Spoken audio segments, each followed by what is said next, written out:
Hello, welcome to the Hoophouse in Fall and Winter. I'm Pam Dawling. I'm the author of 2 books, Sustainable Market Farming and the Year-Round Hoophouse. I have a website, sustainablemarketfarming.com, and I do a blog post there every week. You can go there and browse, or you can sign up to get the blog post sent to your email, or you can see it on Facebook. I do want to say also there's a handout, a PDF that goes with this workshop that includes all the tables and charts and lists, so you don't have to write down. So here's me. I'm not here in person, but this is what I look like. I live and farm at Twin Oaks Community in Central Virginia. We're located on Monacan land, and we're in U.S. Winter Hardiness Zone 7A. Our average last frost is April 30th. Our average first frost is October 14th, so you can compare that with where you are. And our goal with our vegetable production is to feed our intentional community of 100 people with a wide range of organic produce all year round. If you want to know more about the community, you can go to the website twinoaks.org. Today I'm just going to talk about our vegetables. And what's in this presentation? First of all, an overview of hoop houses in fall and winter.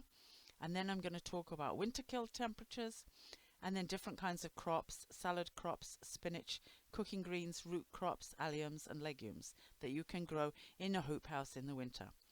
And then some consideration to rotations, schedules and maps, and then hoop house planting month by month, and then a section on packing even more in with a few strategies to get yet more food.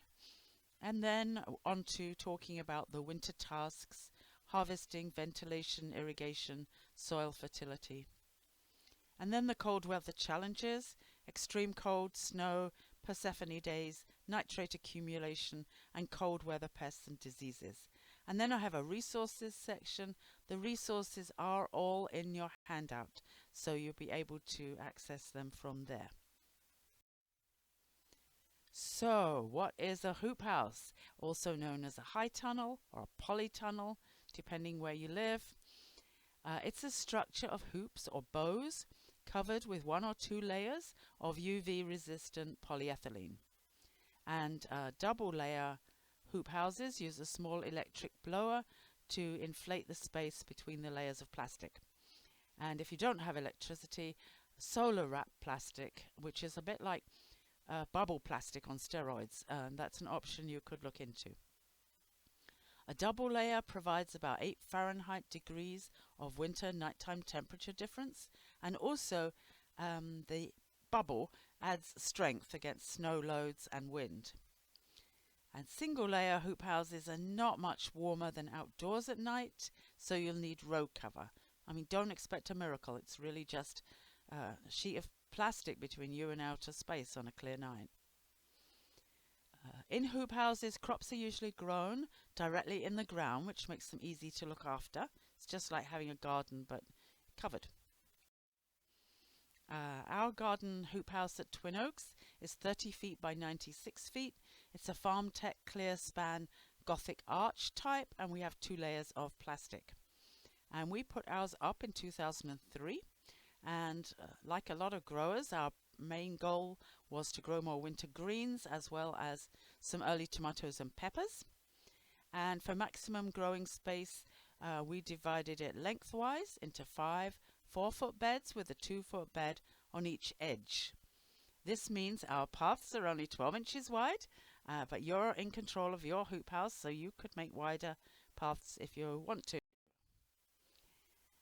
A bit about the temperatures in the hoop house in the winter. We plant a lot of different cool weather crops in September and October, and we harvest them till April and May. So in our double layer hoop house, without adding any inner row cover, salad greens survive just fine when it's 14 Fahrenheit outside. If the forecast says it's going to be 8 Fahrenheit or less, we pull out row cover, thick row cover. I'll tell you more about that later. With the row cover, we've had our salads survive when it's minus 12 Fahrenheit outside. We hope it won't be that cold very often, but we were able to get the crops to survive. Over here on the left, in this red box with the screen icon, you can see mention of another slideshow that I have. I put my slideshows up on slideshare.net.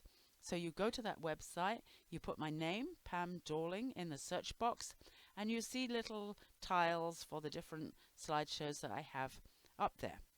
You don't hear me talking, but you can watch the slides at your own pace, and there's quite a lot, and they're all free. The benefits of a hoop house in the winter.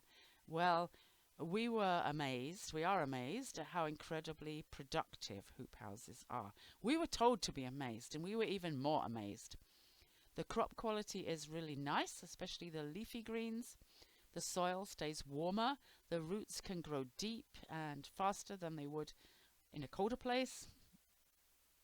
The rate of growth of the crops is much faster, and the plants can tolerate lower temperatures than they can outdoors. And last but by no means least, working in winter inside a hoop house is much more pleasant than dealing with frozen row covers and hoops and frozen fingers outdoors. So you want to be careful about what crops you choose. On the handout I have a winter kill temperature chart, so you can use that to find the crops that will survive your lowest temperatures, taking your crop protection into account. And you also want to look for the hardiest varieties. And we do two things. We overwinter crops in our hoop house that wouldn't survive outdoors in the winter, and we also overwinter some that we grow outdoors because they grow faster and they are more beautiful, less weather beaten. I have a lot of different slideshows about hoop houses, and the other one I'm presenting at this conference is cold hardy winter vegetables. A new version, an updated version. So I haven't put this whole chart of winter kill temperatures in this slideshow. It is in the cold hardy vegetables one. It's also on the handout. Those are outdoor killing temperatures without row cover, unless it says with row cover. So in our hoop house, which is double plastic, the plants can survive 14 Fahrenheit colder than they can outside without us adding any row cover, and they can survive at least 21 Fahrenheit colder than outside if we add thick row cover. We use Typar 1.25 ounces. It's quite thick, it's very sturdy, it will last for years. So, beautiful winter salads. Nothing quite like it. It's easy, it's very efficient. You might be surprised how cold lettuce can tolerate. It recovers in the warm days, 80 Fahrenheit it might be. The plants can freeze every night and thaw every morning, and nothing bad happens. There's baby lettuce mix that's cold hardy and easy, as well as big lettuces. And you can also use a lot of cooking greens for salads while the plants are small. For instance, if you direct sow something and thin the row, you can use those thinnings for salad crops. I do love lettuce so much that I have a slideshow on lettuce year round. Here's a photo of lettuce in the hoop house. On the right we've got Tango, and on the left behind that photobombing romaine we've got red tinged winter, one of my favorites. So in order to have lettuce every day from October to April, we grow both leaf lettuce and baby lettuce mix. And we transplant the leaf lettuce in October to harvest individual leaves from the same plants all winter. And then we also sow baby lettuce mix several times between October 24th and February 15th. And we will harvest the baby lettuce mix if it's the right size, 4 inches tall. And when it isn't, we will harvest leaves off of the big lettuces. We actually prefer big lettuce leaves because of the juiciness and crunchiness and more flavor, but the little baby lettuce mixes are fun. The trick, or the wisdom, is to avoid depending on making new sowings at the slow growing time of year. You want to have your plants in place so there's always something to eat.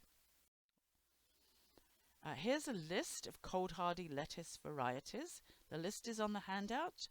In the photo, this is Buckley, this very beautiful, very dark, almost metallic looking lettuce.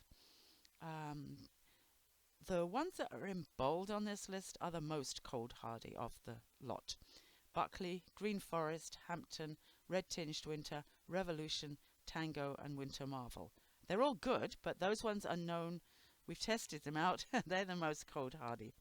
We also have found that salad bowls do fine in our hoop house in the winter. They're no good outdoors in cold weather because the leaves are kind of too delicate, but they do just fine in the hoop house. Here's two kinds of baby lettuce. On the left, we've got the baby lettuce mix. You direct sow it in rows quite close together and cut it when it's 4 inches tall and then wait for it to regrow. Over there on the right, we've got a small leaf lettuce.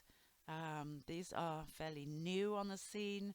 Johnny's sells Salanovas. High Mowing has the one cut easy leaf varieties.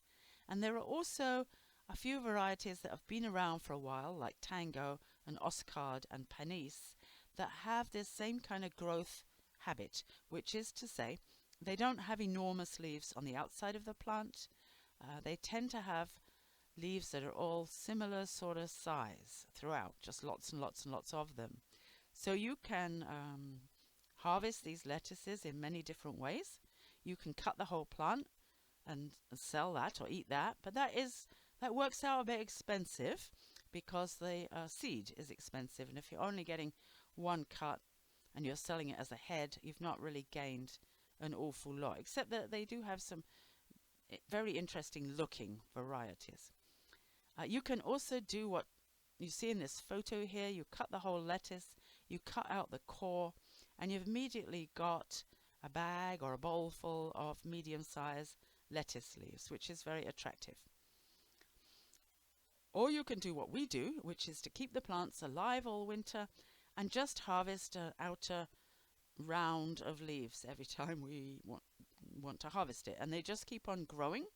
They don't get bitter, they don't bolt, none of that stuff happens in the winter. So it's easy to do and it's very productive. We also grow some salad mixes that are brassicas or mustards. You can buy some ready-made mixes. What you see in this photo here, the top photo, is the Wild Garden Seeds Pungent Mix, and the lower photo is the Wild Garden Seeds Pink Petiole Mix, which is not so spicy and nor does it have such dark colors. They're both good.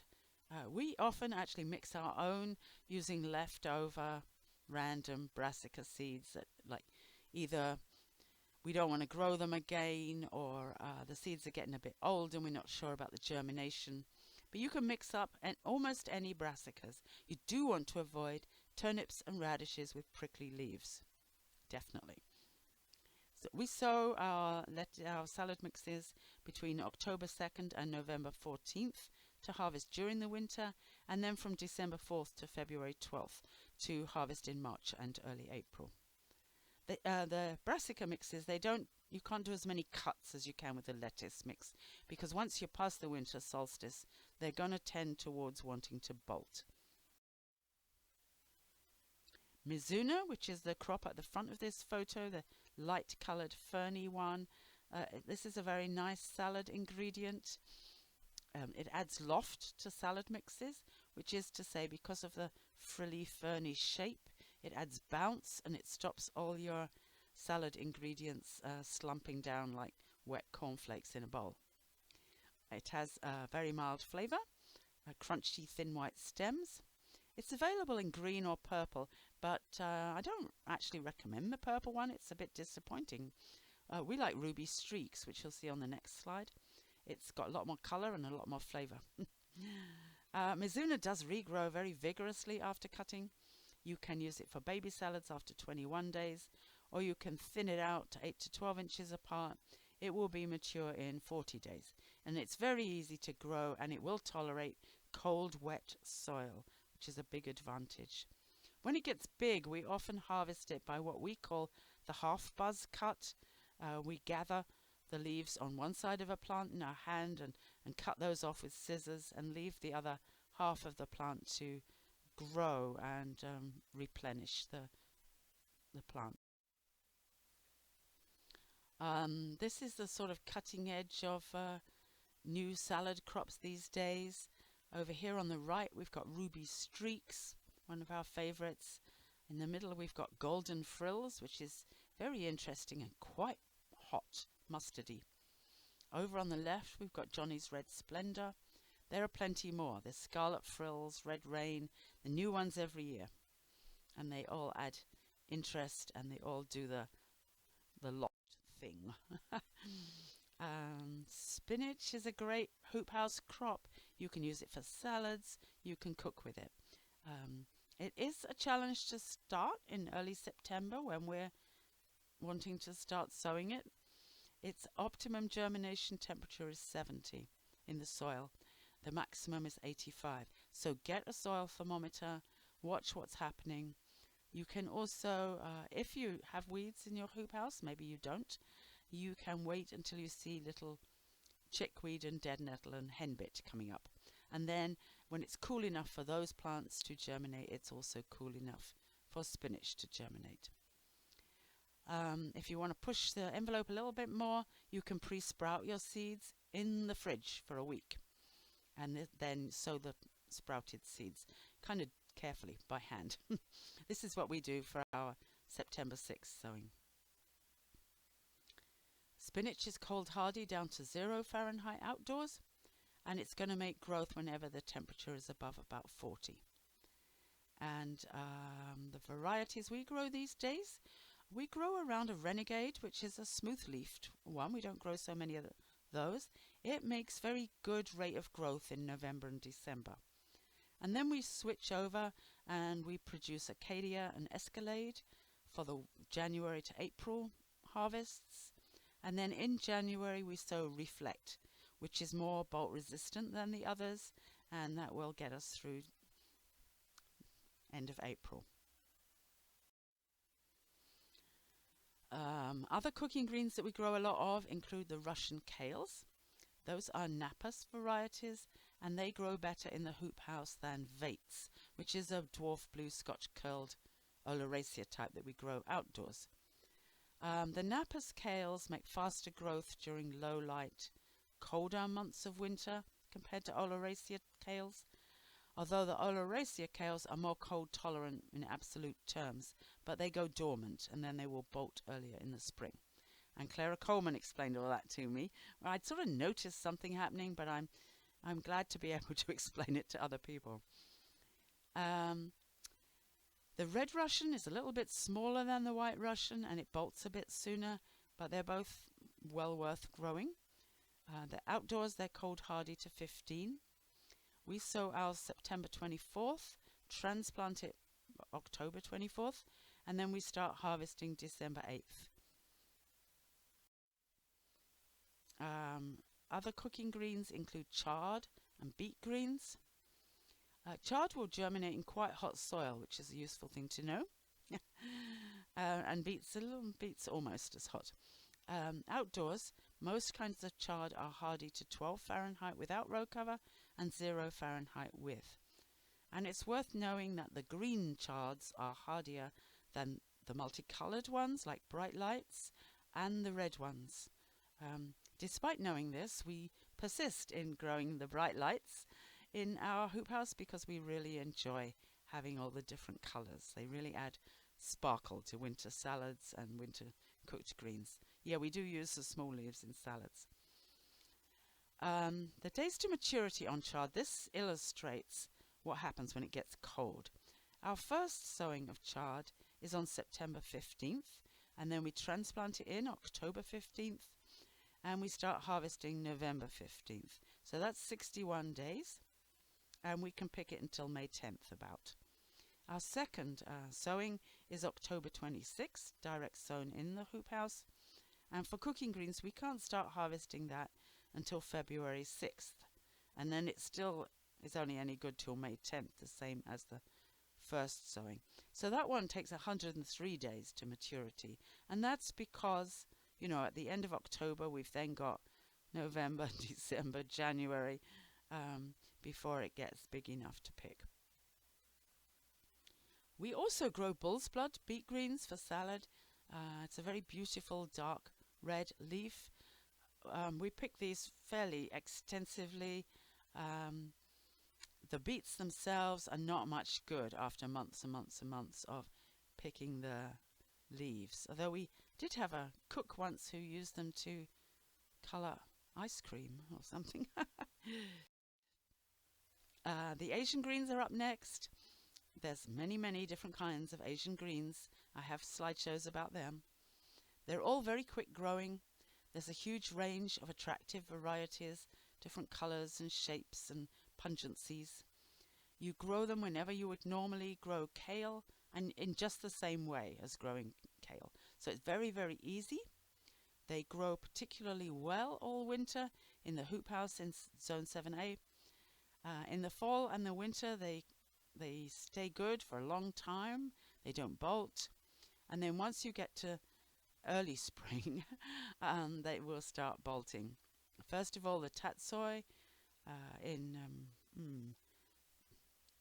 maybe even our first tatsoi might even be bolting in December, late December, early January. Maruba Santo, Tokyo Bacana will bolt in December. Koji, Napa Cabbage, Pak Choi will bolt in January. And then Yukina Savoy, Kometsuna, Mizuna a little bit later. Here's some photos of different Asian greens. Starting in the top left, we have Senpo Sai, which is a cold hardy one I'm going to tell you more about soon. To the right of that is Pak Choi. Below that is Kometsuna, another cold hardy one with very dark green leaves and a very vertical shape, so it's a good way to pack in lots of plants in a small space. Below the Kometsuna is chrysanthemum greens. These are not a brassica, they really are a chrysanthemum. It's a love it or hate it kind of vegetable, so try it out on a small scale before you grow lots. In the middle of the collage, number 5 is Yokatana or vitamin green. It's a smallish plant, this one. You can plant them, I think, as close as 4 inches. It's another way to get lots from a small space. Bottom left, we've got tatsoi, which is cold hardy, and number 7 is ruby streaks that we've already seen.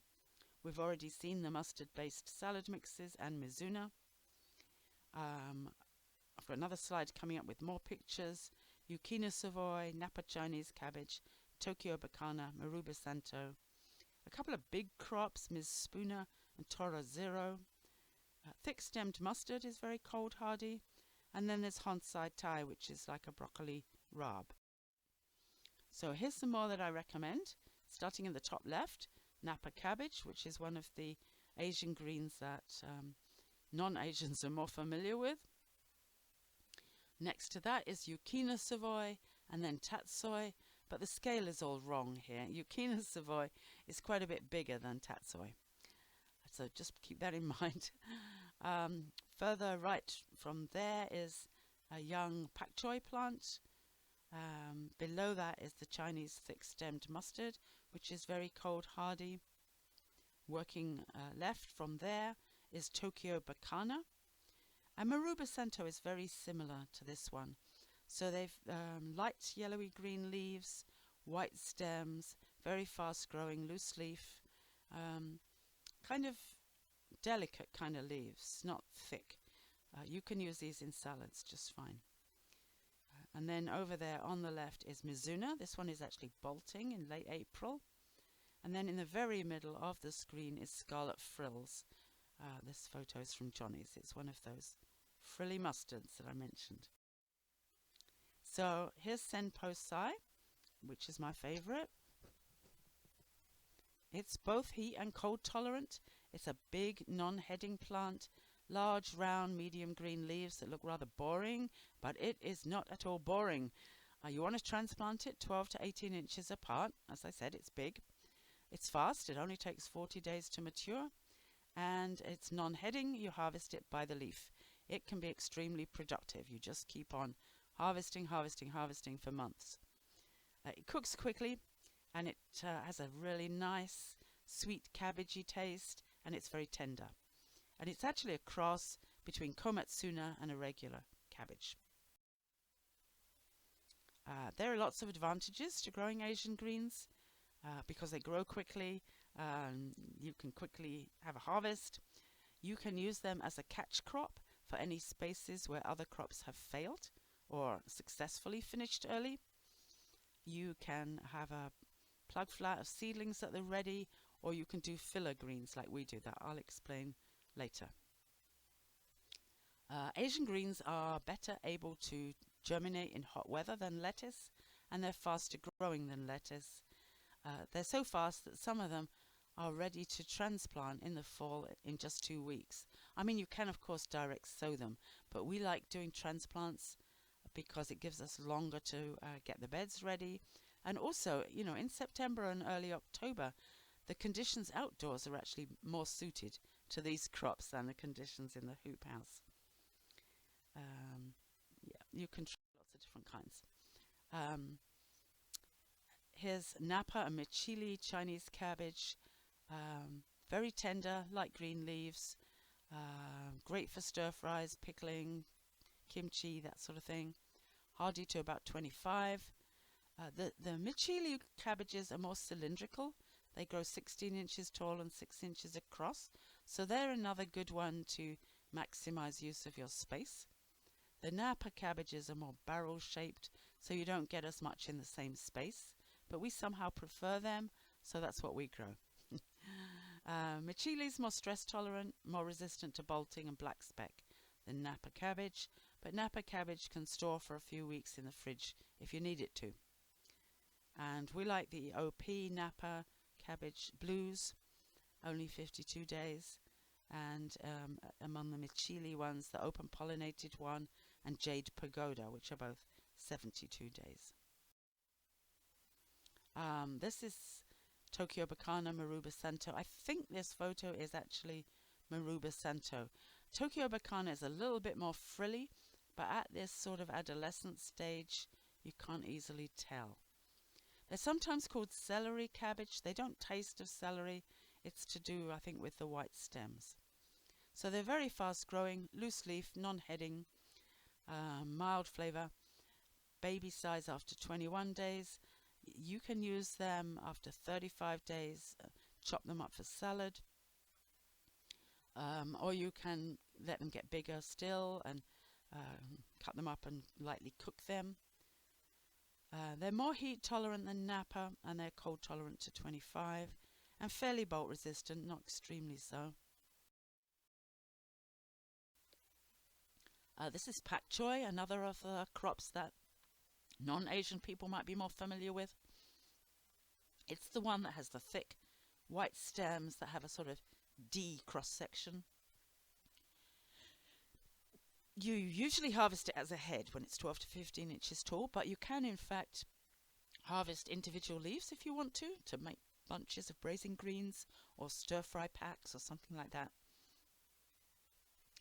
Some varieties are hardy to 25, so read the small print in the catalogues and don't get one that's less hardy.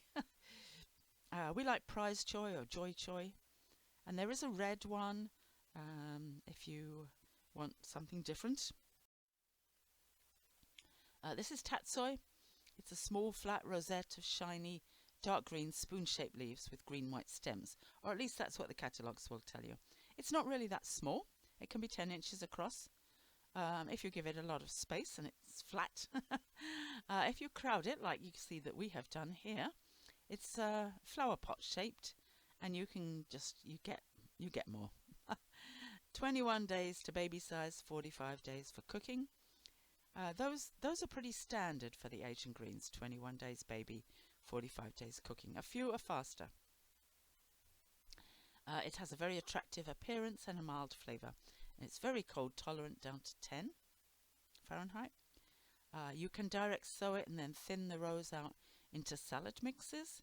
If you're pulling out little plants that are like 1.5 inches or 2 inches across, you can just nip off the roots and throw the whole little daisy-like plant into the mix. It's very pretty.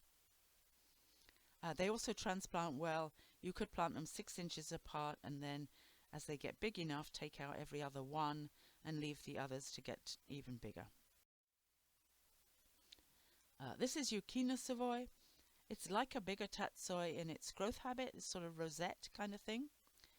It has dark green blistered leaves and green stems. I really like the flavor of this one. It's about 12 inches across and 12 inches tall if you give it the space. So you want to transplant it at 12 inches. It tolerates heat and cold down to 10 Fahrenheit. And again, 21 days baby size, 45 days full size. Moving on next to root crops, finished with the greens for now, almost, except for turnip greens. We like growing turnips in our hoop house, and it has the advantage of being a 2-for-1 crop. You might think that you don't like turnip greens, but if you've not eaten turnip greens that grew in a hoop house, you should really give them a chance. They're really tender. So we harvest both at once. We sow our first turnips October 15th, which incidentally is around our first frost date, and then we harvest them from December 4th. We make a second sowing somewhere between October 24th and November the 9th, and if we have a space, a small third sowing around December 10th, not later. In these photos at the top, we've got Scarlet Ono Revival. We sometimes grow that one. We sometimes grow Red Round. In the lower photo, we've got White Egg, which we like. Oasis is another good one, and Hackere. Hackere is the pop star turnip. It's actually one of the least cold tolerant. So, most of that turnip is going to be sitting on the surface of the soil. So if you're colder than where we are, I wouldn't grow that one. If you're in a much colder climate than we are, you could just try whatever turnip you grow outdoors in the spring and the fall, like purple top white globe or something. They're still worth having. Easy to germinate and only 52 to 99 days to maturity, depending how close to the winter solstice you sow it. We are growing carrots in our hoop house for the first time this winter. Previously, I have thought them not worthwhile because they're slow growing and we could use the space for more other things, and we like to grow a big planting of fall carrots outdoors and store them to supply us all winter, and that works pretty well, and so I haven't wanted to grow carrots, but we're trying it out and we'll see what happens. What's important about growing carrots is the seeds are really near the surface. You need to keep the soil damp until they come through. And ones you might particularly like in a winter hoop house include Napoli, Mokum, and the rainbow mix if you like fancy colours. We do grow beets. I already have mentioned the bull's blood beets that we sow September 7th. We're growing those for the leaves, not for the roots. But you can, of course, cook with the leaves of any beets that you grow in your hoop house in the winter.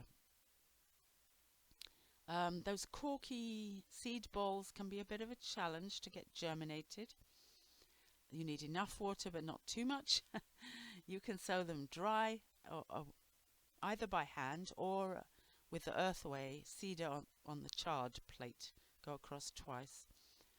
You can soak the seeds for 1 or 2 hours in a little bit of water, but you've got to be careful not to drown beet seeds. So not too much water, don't leave them soaking for too long. You can pre-sprout them and then hand sow them. Sow them a 1/2 to 1 inch deep, tamp the soil down for good contact, keep the surface damp till they come up. We've had the best success with cylindra beets. One winter we realized we just didn't have enough beets in storage for the winter and the spring.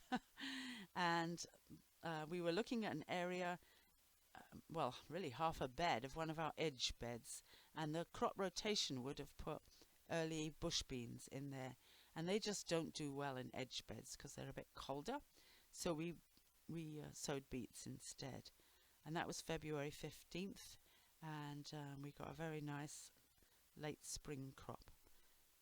We like cylindra, yeah, because it's big, very productive and very tender. We do grow radishes, quite a lot of radishes. They really brighten up a winter salad. These are Easter egg. We like these. They're actually a mixture, so you get white and red and plum and purple and pink. And they're not all ready on the same day, which for us is an advantage.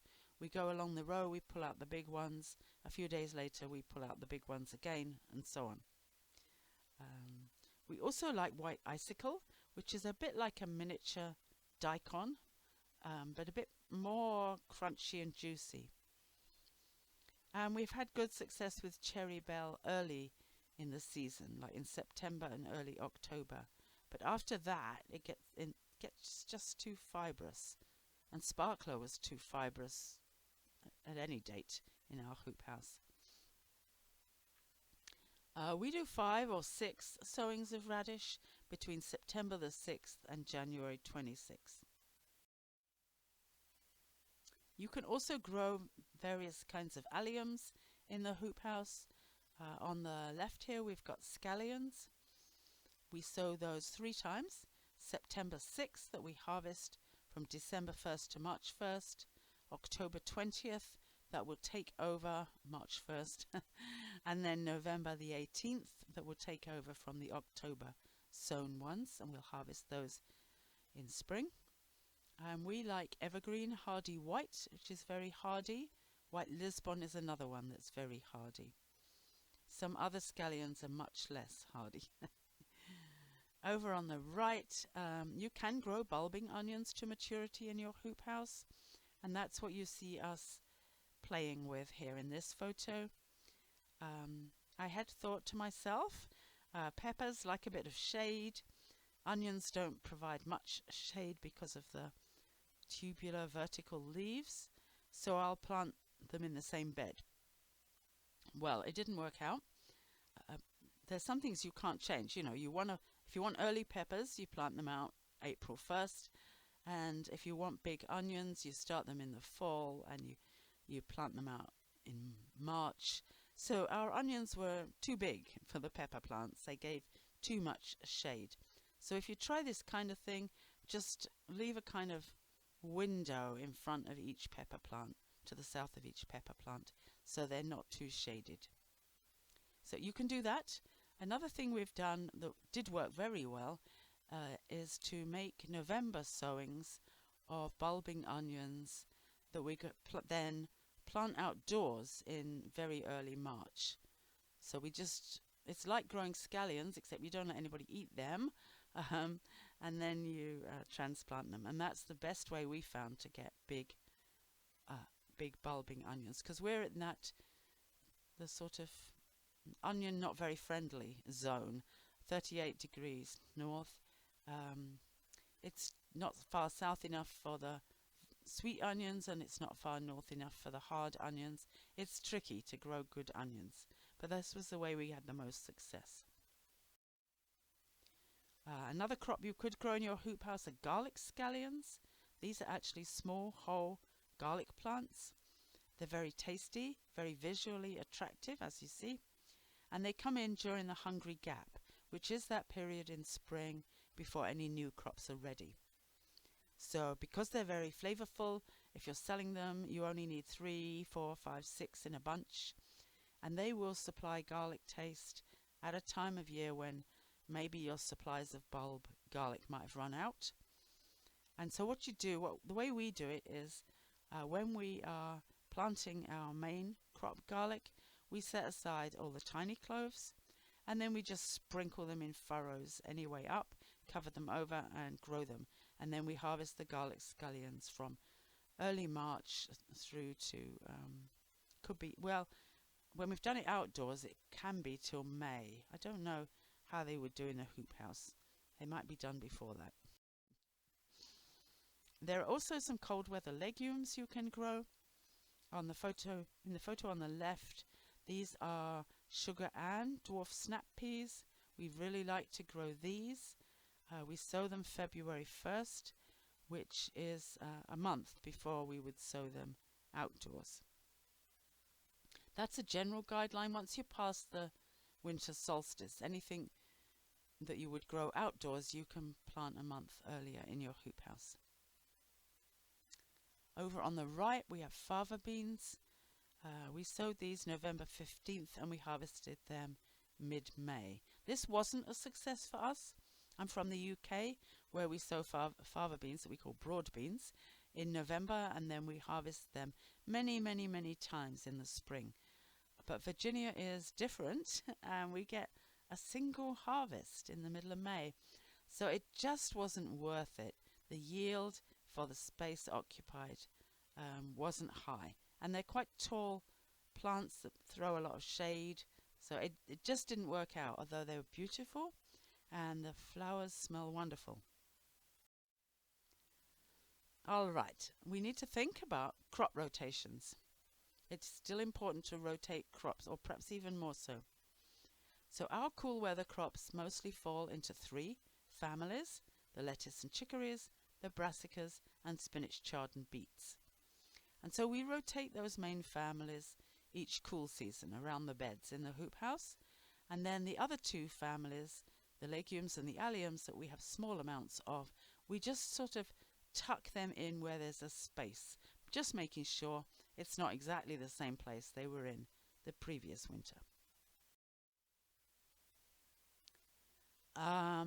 When you're planting in the winter, it's important to know about germination temperatures and make sure that your crop will actually germinate at whatever the soil temperature is, and don't waste the space or your time.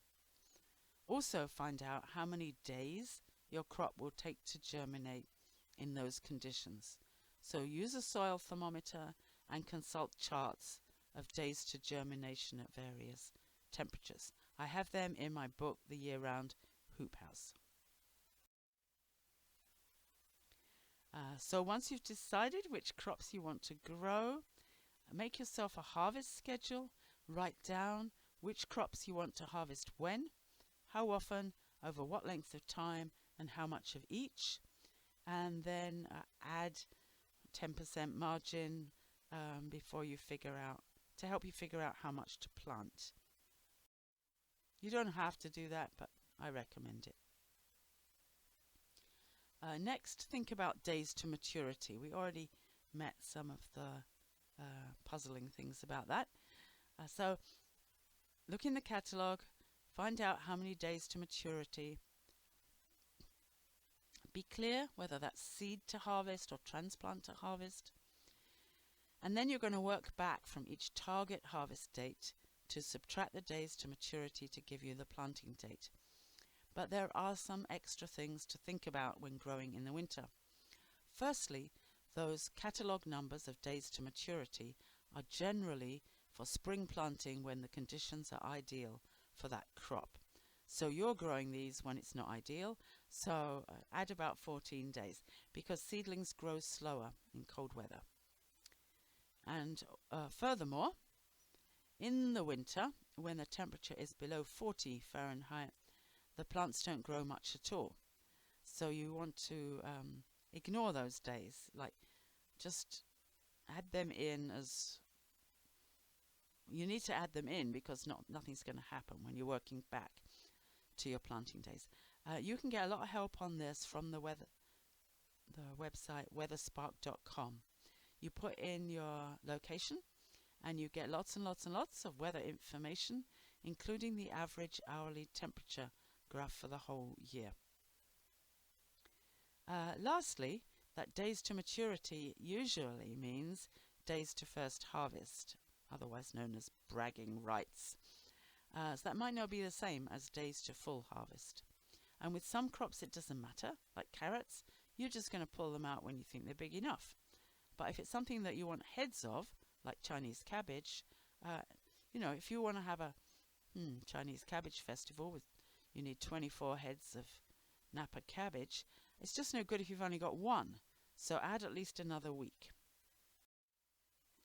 And then make a planting schedule. So gather up first possible planting date, last worthwhile planting and harvesting dates, And then for each of your planned harvest dates for that crop, calculate the planting date and make a map with the bed layout, make it to scale, plan the area each crop will occupy, decide on your planting dates, look at your harvest dates, and see when that space is available to plant something else. And then draw up a planting schedule in date order. Here's a piece of ours. So we have a column where we write in the date we actually did something as compared to the date we planned to do something. It might not be the same. And then the location, the bed, and then whether we sowed or transplanted, the row length, the row space, and the plant space if it's a transplant, and also the number of rows. I skipped over that. And then the crop and the variety, and then some notes, maybe you have something to say. And then we have a couple of columns for harvest start and harvest finish, and was it a success? Now initially you won't know the harvest start and harvest finish, but write them in as you find out what they are, and this will be very useful for planning follow-on crops. So now we're going to look at month-by-month planting. In September, early September, we clear one bed, compost, broad fork and rake, and we sow sprouted spinach seed, radishes, scallions, bull's blood beet greens and tatsoi, and that fills a whole bed. And then September 15th and 24th, we make outdoor sowings of crops to transplant into the hoop house at 2 to 4 weeks old.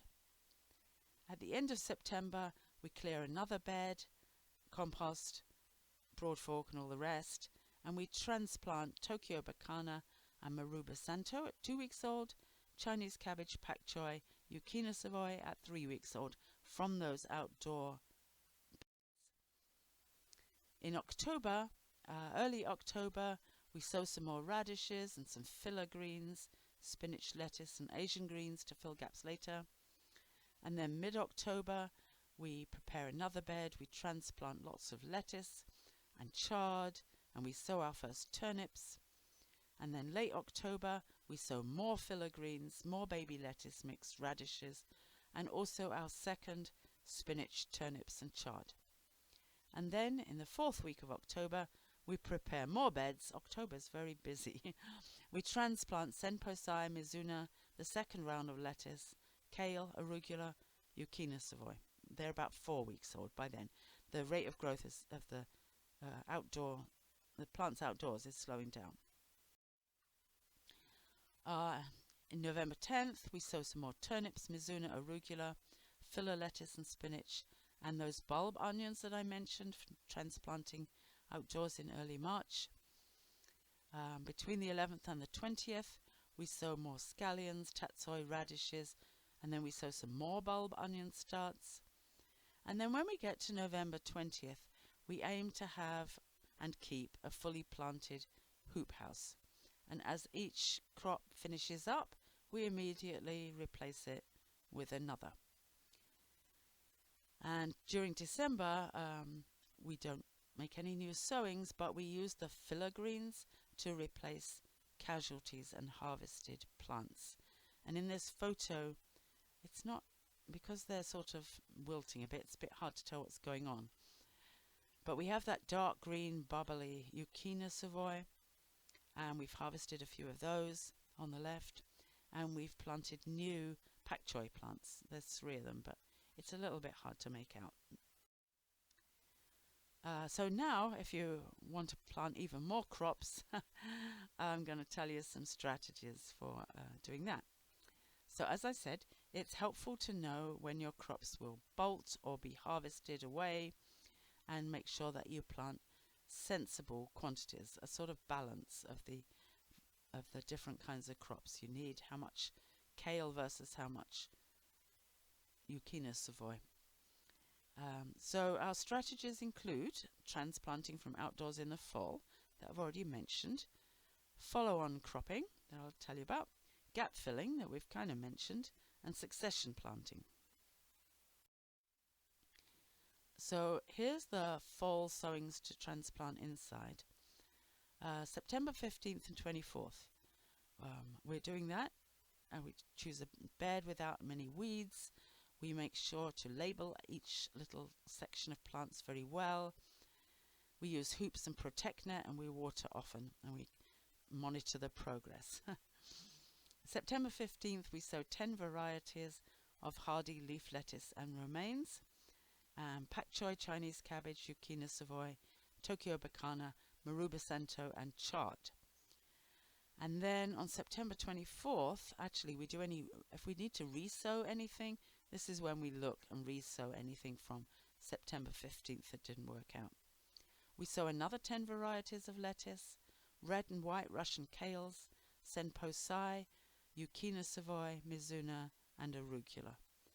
Arugula's out of favour at the moment. We have done this. So here's our list of follow-on crops, and this is in your handout. It's a sequence of different crops that occupy the same space over time. Some people call that succession planting, but what I mean by succession planting is a sequence of the same crop planted in different spaces over time to give you continuous harvests. So what we're doing here is when one thing is finished, we plant something else. This is follow-on crops. The dates won't work exactly for you unless you're living just down the road from me, but it will give you an idea of what's possible. So November 17th, we pull out the last of our first radishes and we sow our third scallions. December 23rd, we replace our first baby brassica salad mix with our fifth radishes. December 31st, some of our first spinach with our second baby lettuce mix. January 15th, our first tatsoi with our fourth spinach. January 16th, our Tokyo bacana with spinach to plant outdoors later, March. January 24th, our pak choy and Chinese cabbage with kale and collards to plant outdoors in March. February 1st is a busy little day. Our second radishes with our second baby brassica salad. Our first zucchini savoy with our third mizuna and frills, as we call them. Some of our first turnips with our third baby lettuce mix, and more of our first spinach with dwarf snap peas. So we're really keeping everywhere full. And this photo shows some filler greens. These are just the Asian greens. Remember, we also do this with spinach and with lettuce. So as well as all the careful scheduling, we're allowing for some unscheduled things to happen. So we do these short rows of things, and when we need them, we water, dig them up, replant them in the gaps, water them well. If we don't need them, like I'm looking at this, the planting that's nearest the bottom of the photo, those are rather too big to transplant, although in the winter you can do it by taking off some of the outer leaves. So we might just, when we know we don't need those, we would just harvest them to eat. This chart is in your handout. It's our succession planting. We make 2 sowings each of chard, tatsoi, zucchini savoy, 3 sowings each of mizuna, scallions, frills, turnips and bulbing onions, 4 sowings each of baby lettuce mix and brassica salad mix, and 5 sowings each of spinach and radish. And you can study this on your later on your own time, as it were, and you can see how we work with the slowing down rate in the middle of the winter. So what I want to talk about next is the succession planting. If you want continuous harvests of one of your greens, for instance, or radishes, which are going to be our example, you plant several times, but you need to make allowance for the changes in the rate of growth. So you have to vary the interval between one sowing date and the next. So while temperatures and day length are decreasing in the fall, the time to maturity is lengthening, and being a day late sowing can lead to being a week late when you can harvest. And then when you get past the solstice, as the day length and eventually the temperatures increase, the time to maturity shortens, and later sowings can almost catch up with earlier ones. So write down what you do when you plant and when you start harvesting and when you finish harvesting. And I'm only doing the very short version of how to calculate this here. I have a whole slideshow about it, succession planting for continuous harvests. It's on slideshow. So here's some turnips. Oh no, they're not, they're radishes. So you make a graph for each of your crops that you want to do this with. You put sowing date on the horizontal axis and the harvest start date on the vertical axis. And you put in your data even if it's only for 1 year.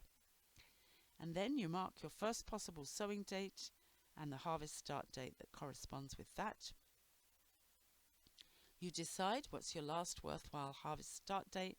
You mark that in. You count up how many days between the first day of harvesting your last harvest and your first day of harvesting your first harvest. You divide that number into a whole number of equal segments according to how often you want to have a new patch.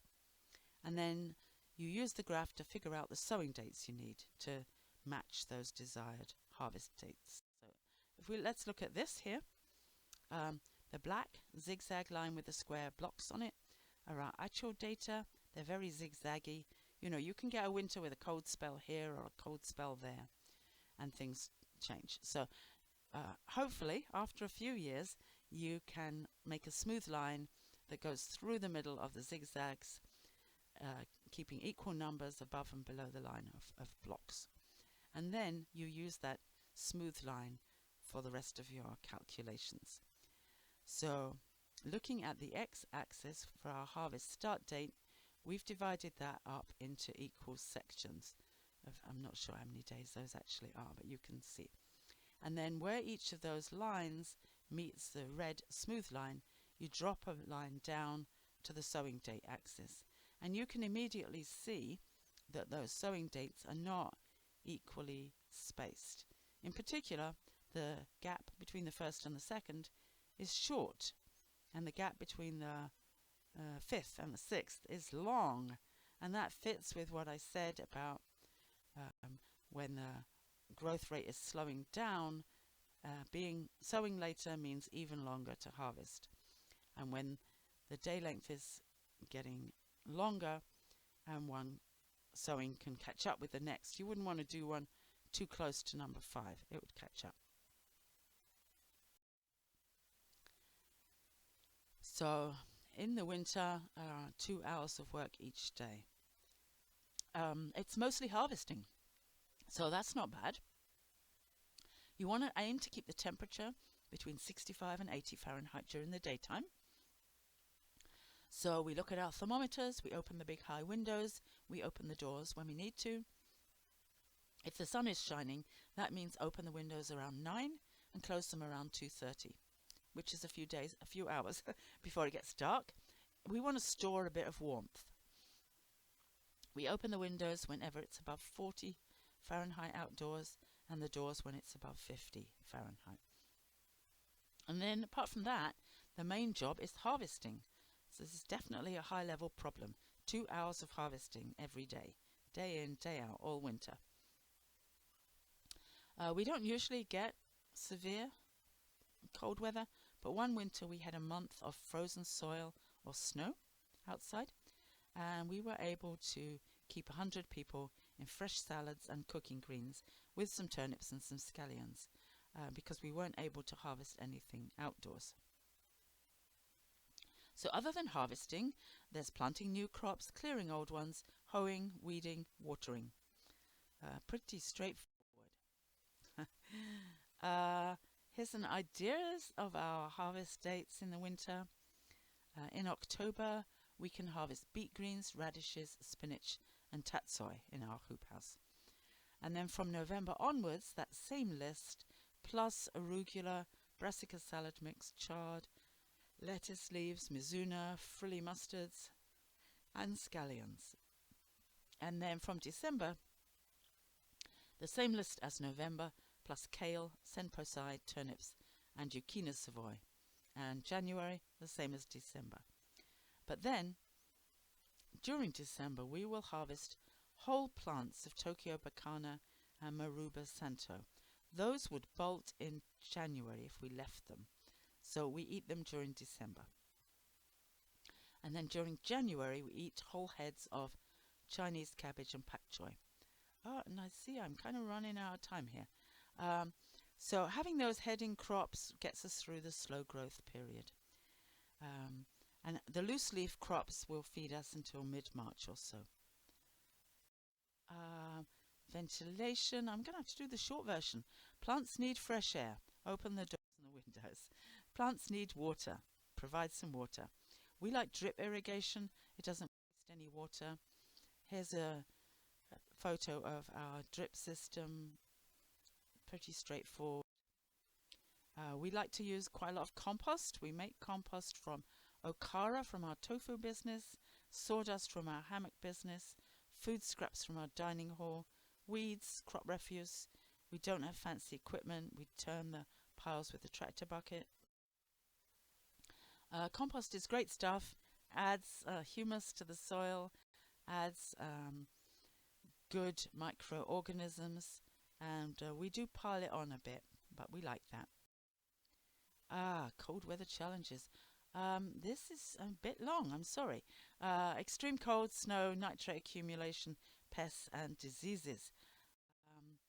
I might have to leave you this to sort of watch on your own. Here's our row cover that we use on winter nights below 8 Fahrenheit outdoors. 1.25 ounces a square yard typar, 6 Fahrenheit degrees of frost protection, very durable. We only use it on cold nights. We just use it for the night times, and then we roll it up in the mornings because we want the sunlight to get directly on the leaves and we don't want the plants to overheat. You need to remove snow without making holes in the plastic. So pull down the snow on the outside. You can use one of these tools. They're sold for scraping snow off cars, and they have a short telescoping handle. So set aside the short telescoping handle and get yourself one of these extending paint roller handles, and then you'll be able to reach way up there on your hoop house and pull the snow down. Persephone days, when the daylight length is below 10 hours, not much growing is happening. Where we are, that period of 10 hours or less is November 20th to January 20th. But the slow growth is modified by the time it takes to cool the soil. So for us, the slowest growth is December 15th to February 15th. Same length of time, 2 months, but it's delayed 25 days. So be prepared for slow growth. Unlike in the north, often during the winter our plants will make some growth. Like whenever it's above 40, kale, spinach, lettuce are all going to make some growth. Having those heading greens in December, January really helps the leaf harvest crops to rest up so we don't overharvest.